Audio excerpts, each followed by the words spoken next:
Hey everyone, it's Ray Fear here with another Study Smash Bash. So, we're looking for a hideout place. Found one. We're gonna rest while she's gonna heal his poor ankle that was scratched by an arrow.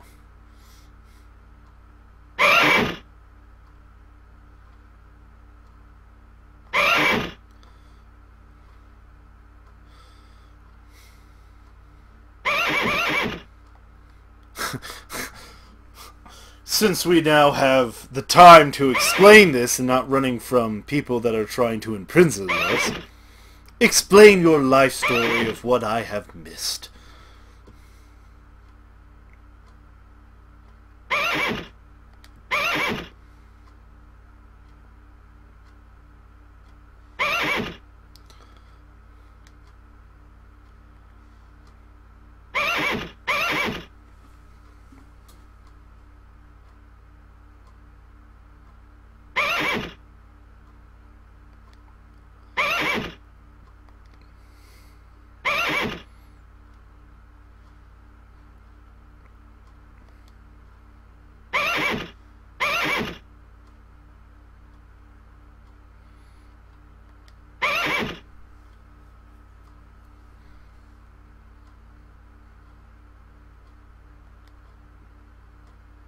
Flashback, back.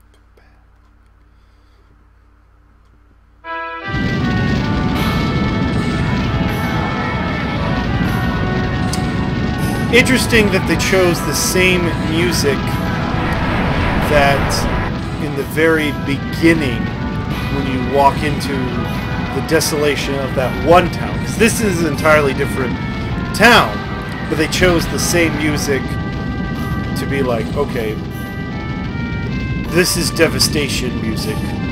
So, oh, this is sad part. I don't like this part. I mean, it's full of reasons, but the dad, he thrusts his motion. Get in there!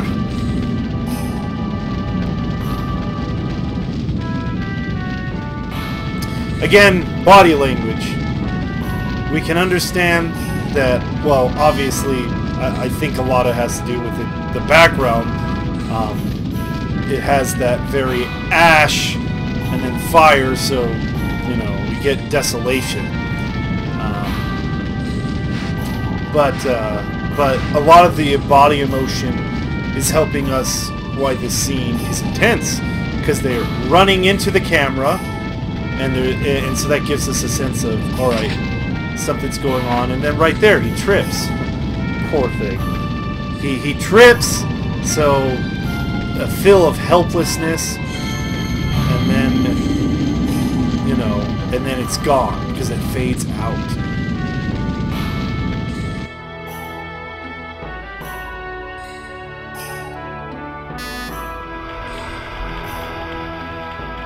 And now we see the aftermath. Awesome color palette.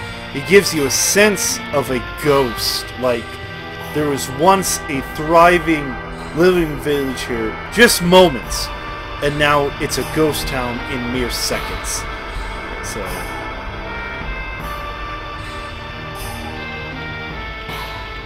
and I think it's a lot, you know, obviously the rubble has it there, but if you look in the very far background, you can kind of see that there's dead trees, and they kind of look that Halloween willow-ish type of scary tree, so it just adds to that atmosphere.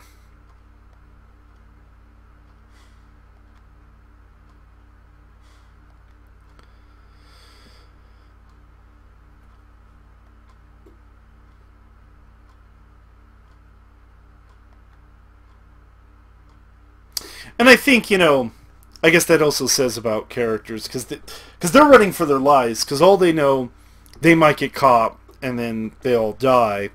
And so, I think any human being that would have a sense of feel that the what if, they divulge a little bit more about their past. And Dart, I almost feel is a very,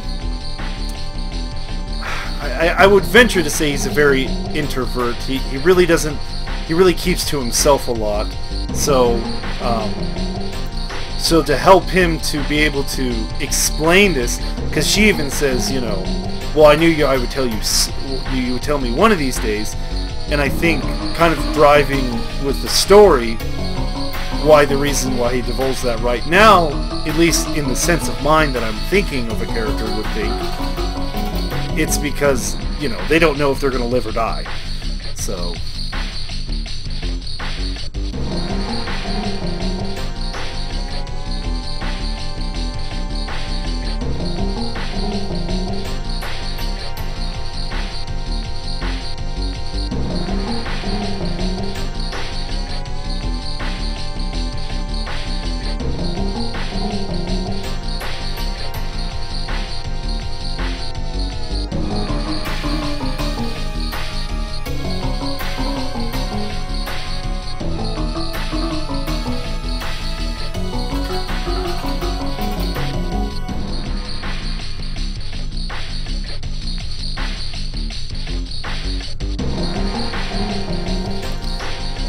which is cool, because that means mentor.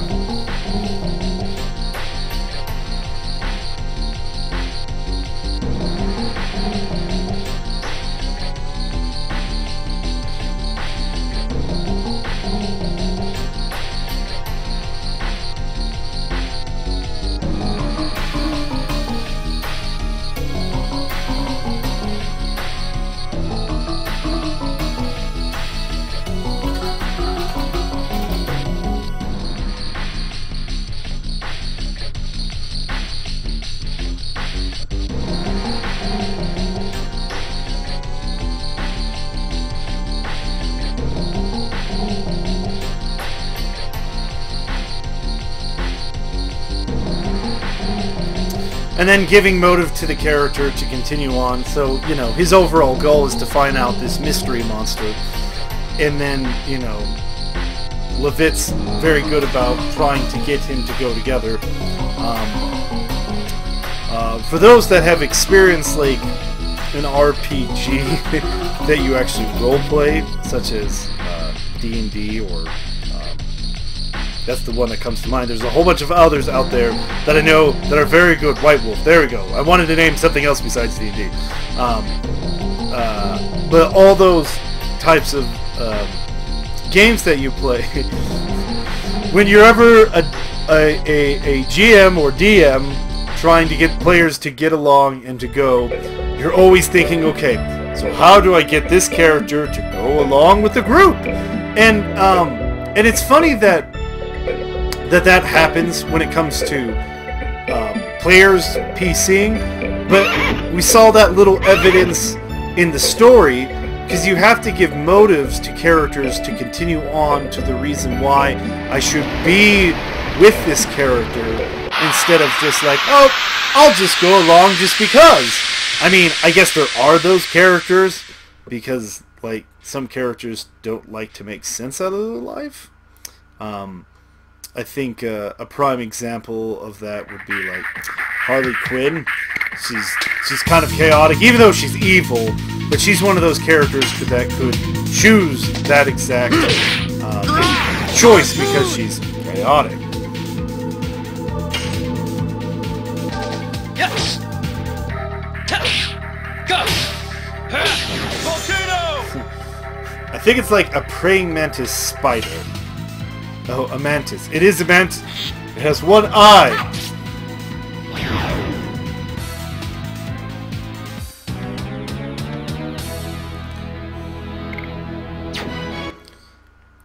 And the other kind of pet peeve that I have somewhat with this game is that, so after battles you do accumulate items, right? Well, if you don't use them, which the battle, because you can heal yourself during the battle, as long as you have patience, you really don't have to use some of these items. So items in this game sometimes become worthless, and the reason for that is you can do everything in battle without using items. It just makes your life easier, and I don't know, it almost seems like they just kind of threw that in there because that's the expectation. Well, you know what? The axe is in there. The axe is in the other part, but the expectation to have that because that's an added depth to an RPG is the items you use. And so, but in this design, items become sometimes very worthless. So, for me, what happens I've run into a lot of times when I was playing through this game is that I would go, okay, oh, you hit me with a rock for 24 damage. Ouch! I would run into the thing that I would just use my guys and defense to heal me, because you can easily do that, and bam, you're starting to heal your party more often. Bam, starting to heal your party more often. And as long as you have patience, you don't need items. Now, obviously, boss battles, that's where it comes in.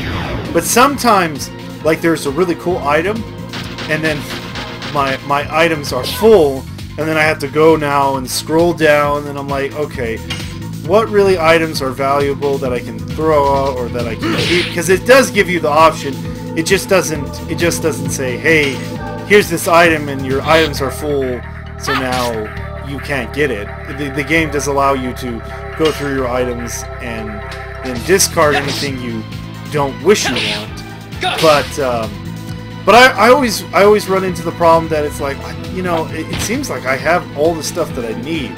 Now later on, it still kind of happens in the game, but not so much. In the beginning, it happens quite frequently. So, in fact, probably going through this study play type of deal, you'll probably see that moment where it's like, oh, my inventory is full and I don't know what to do with my inventory. So that's my small pet peeve when it comes to a little of its design. Obviously, not all games can be perfect. Move. Let's take a break. Oh yeah. So there's the axe. Here we go. Ta-da! Nice transition because, like, that axe was actually part of the background. It wasn't even a 3D object until, and I would venture to say that the axe was, you know, was already pre-rendered to that background, and then they switch maps really quickly to the point where you don't register it, and then it becomes a 3D model.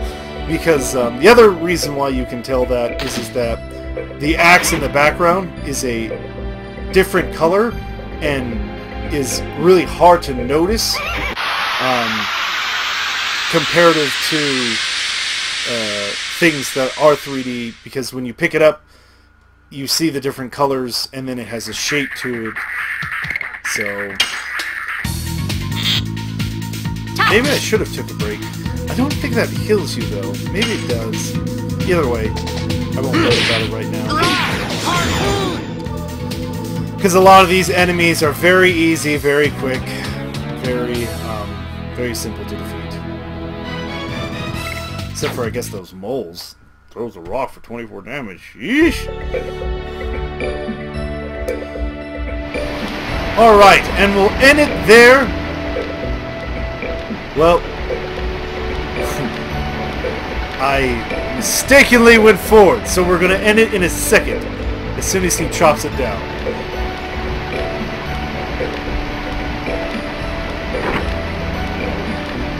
Ta-da! What is right? It's already been half cut. Whoops! Oh no, Doug, what did you do?